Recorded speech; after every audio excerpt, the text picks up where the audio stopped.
श्री स्वामी समर्थ. अवधूत चिंतन श्री गुरुदेव दत्त. श्री स्वामी समर्थ. स्वामी भक्तांनो, मी आज तुम्हाला एक कथा सांगत आहे. एक दिवसाचा पांडुरंग. पंढरपूर येथील पांडुरंगाच्या मंदिरात गोकुळ नावाचा भक्त नियमितपणे झाडण्याची सेवा करत होता. तेव्हा त्याच्या मनात विचार आला की विटेवर उभा राहून रोज हजारो लोकांना दर्शन देत असणाऱ्या पांडुरंगाचे पाय नक्कीच दुखत असतील. म्हणून एक दिवस त्याने पांडुरंगाला विचारले, देवा, तू आमच्यासाठी सारखा उभा असतोस. तुझे पाय दुखत असतील तेव्हा तू आता विश्रांती घे. मी तुझ्या जागी उभी राहण्याची सेवा करेन. त्यावर पांडुरंग म्हणाला, ठीक आहे, पण तू इथे उभा राहून कोणालाही काही सांगू नकोस. काही झाले तरी बोलू नकोस. फक्त हसत उभा राहा. पांडुरंगाचे हे बोलणे गोकुळने मान्य केले व दुसऱ्याच दिवशी सकाळी तो पांडुरंगाच्या जागी उभा राहिला. तेव्हा तेथे भक्ताची येणे जाणे सुरू झाले. त्यामध्ये श्रीमंत भक्त देवाकडे आला आणि म्हणू लागला, देवा, मी लाखो रुपयांची देणगी दिली आहे. माझ्या व्यवसायामध्ये भरभराट होऊ दे. त्यावर तो श्रीमंत भक्त तेथून निघून गेला. पण चुकून तो आपले पैशांनी भरलेले पाकीट तिथेच विसरला. पण देवाने काहीच न करता फक्त उभे राहण्याचे सांगितले असल्याने गोकुळ त्याचे पाकीट त्याला परत देऊ शकला नाही. त्यामुळे तो फक्त हसत उभा राहिला. पुढे तेथे एक गरीब भक्त आला. गरीब भक्त देवाला म्हणाला, पांडुरंगा, हा 1 रुपया मी तुला अर्पण करतो. माझी ही धनाची सेवा स्वीकार कर. तसेच मला नेहमी तुझ्या चरणाशी ठेव. माझ्याकडून तुझी भरपूर सेवा करून घे. देवा, माझी बायको व मुले 2 दिवसांपासून उपाशी आहेत. घरात अन्नाचा कण नाही. माझा सगळा भार मी तुझ्यावर सोडला आहे. जे काही होईल ते तुझ्या इच्छेप्रमाणे होईल असे मला विश्वास आहे. असे म्हणून तो भक्त आपले डोळे उघडतो तेव्हा त्याला तिथे पैशांनी भरलेलं पाकीट दिसतं. तेव्हा देवाचे आभार मानून तो पाकीट घेऊन निघून जातो व आपल्या उपाशी बायकोला, मुलांना व इतर गरीब लोकांना अन्न देतो. गोकुळ काहीच न बोलता हसत उभा राहतो. पुढे तिथे एक नावाडी येतो. देवाला उद्देशून तो म्हणतो, हे पांडुरंगा, आज मला समुद्रातून खूप लांबचा प्रवास करायचा आहे. तेव्हा सर्व व्यवस्थित होण्यासाठी आशीर्वाद दे. असे म्हणून तो नावाडी तिथून जाऊ लागतो. तितक्यात तो श्रीमंत भक्त पोलिसांना घेऊन तिथे येतो.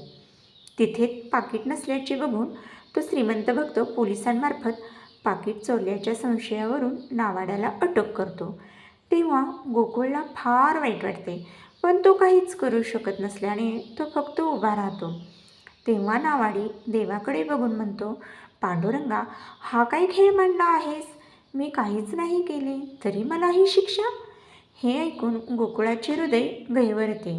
तो विचार करतो की स्वतः पांडुरंग जर इथे असला असता तरी त्याने काहीतरी केले असते. असे म्हणून न राहून तो पोलिसांना सांगतो, पाकीट नावाड्याने चोरले नसून गरीब भक्ताने चोरले आहे. त्यावर पोलीस नावाड्याला सोडून देतात. तेव्हा नावाडी व श्रीमंत हे दोघे भक्त देवाचे आभार मानून तेथून निघून जातात. रात्री पांडुरंग मंदिरात येतो व गोकुळाला विचारतो, कसा होता दिवस? गोकुळ म्हणतो, पांडुरंगा, मला वाटले होते की इथे उभे राहणे फार सोपे काम आहे, पण आज मला कळाले की हे काम किती अवघड आहे. ते ह्यावरून कळते की तुझे दिवस हे सोपे नसतात. पण देवा, मी आज एक चांगले काम पण केले आहे. असे म्हणून तो सारी हकीकत देवाला सांगतो. तेव्हा पांडुरंग निराश होऊन त्याला म्हणतो, शेवटी तू माझ्या आज्ञेचा भंगच केला. तुला मी सांगितले होते की तू कोणालाही काहीही बोलू नकोस, पण तू ऐकले नाहीस. तुझा माझ्यावर विश्वासच नाही. तुला काय वाटते की मी भक्तांच्या हृदयातील भावना ओळखू शकत नाही? गोकुळ खाली मान घालून उभा राहतो. पांडुरंग पुढे म्हणतो, अरे, ते श्रीमंत माणसाने दिलेल्या देणगीतील पैसे हे चुकीच्या मार्गातील आणि भ्रष्टाचाराचे होते आणि त्या पैशांच्या बदल्यात त्याला व्यवसायामध्ये माझ्याकडून भरभराट हवी होती. त्यामुळे पाकीट हरवण्याचा खेळ मला करावा लागला, जेणेकरून ते पैसे चांगल्या मार्गाला वापरून त्याच्या पदरातील पापाचा साठा मी कमी होणार होता. साठा मी कमी करणार होतो. त्या गरीब भक्ताकडे फक्त शेवटचा 1 रुपया राहिला होता. तरी देखील श्रद्धेने व भक्तीने त्याने मला तो अर्पण केला. म्हणून पैशांचे पाकीट मी त्याला दिले, कारण तो सर्व पैसे फक्त गरीब लोकांसाठीच वापरतो.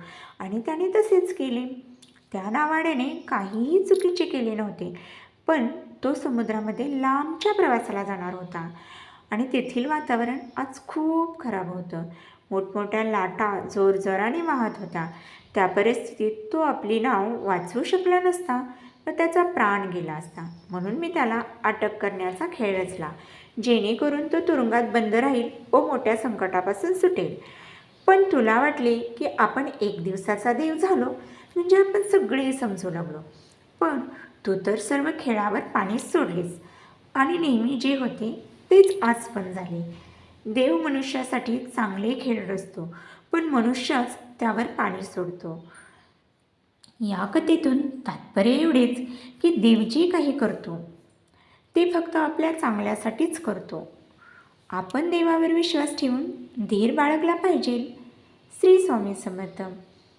आवडल्यास पुढे शेअर करा आणि सबस्क्राईब करायला विसरू नका. श्री स्वामी समर्थ.